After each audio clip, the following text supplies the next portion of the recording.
Lisa Redmond here with Joel Tinney after the Atlas just defeated Chrome to keep their playoff hopes alive. Let's talk about something that's special to you. What does it mean to have professional lacrosse in Canada? You know, I've heard it from a couple of people already that it was one of the loudest crowds we've had.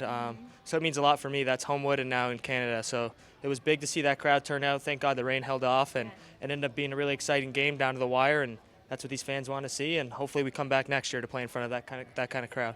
I know you said it was extra special for you because it was the first time your grandpa was going to be seeing you play field lacrosse. How much did that mean to you? You know, it meant a lot, and it's cool to be able to hear your name called from the stands, especially with kind of the big names on our team. Sometimes it's cool to see the hometown guys kind of give you a shout out or get in your ear a little bit from the stands. So that was awesome, and it was a great come from behind win for us after trailing at halftime. So I think the fans definitely helped us a little bit in that comeback.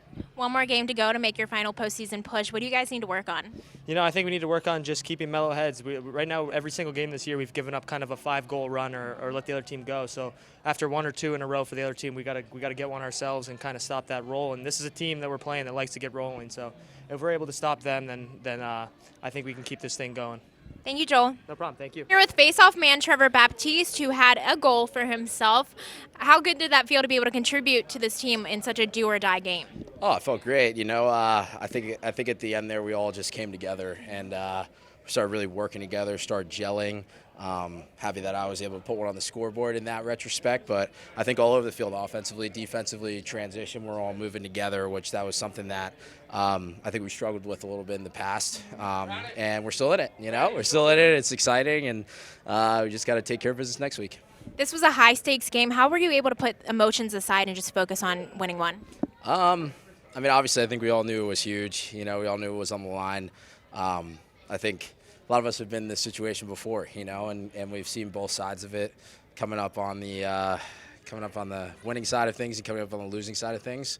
I'm just happy that we were able to come together and get it done together. You know, that's all it comes down to. Awesome. Thank you, Trevor. No problem. Here with Paul Rabil, who had a hat trick en route to helping his team stay alive in the playoff push.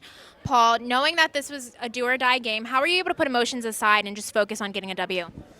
We weren't. Our emotions carried us into the win column, we think. You know, these games they go up and down. We tried to watch the first game and even study film around the emotional pace of play, and so they were winning for most of the game, and we just tried to hang in there until the fourth quarter. And I think that's the recipe to win and why we've seen so many one-goal games. If you can stick around the fourth quarter, it's like a coin flip to who has the ball last. Mm-hmm.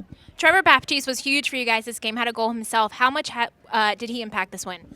In the same way that Trevor Baptiste always impacts our games, his goal was huge.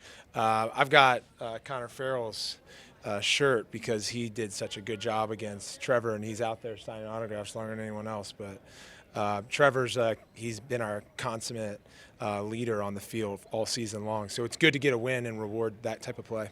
One more game to go. What are you going to improve on to make sure you make that final push? I mean, I think we just have to focus on one possession at a time. It's a lot in balance of whether or not we can make the playoffs. The Archers lost, so we're still alive, and we'll look at tomorrow's game with the Redwoods and Whips, and just take it, you know, one opportunity at a time, one possession at a time. I know it's cliche to say, but if we can hang in there, then we've got a chance. And I think in our losses this week we haven't, or in our losses this year. Mm-hmm. So trying to make it to the fourth quarter where it's in arm's reach is going to be our recipe. Awesome. Thank you, Paul.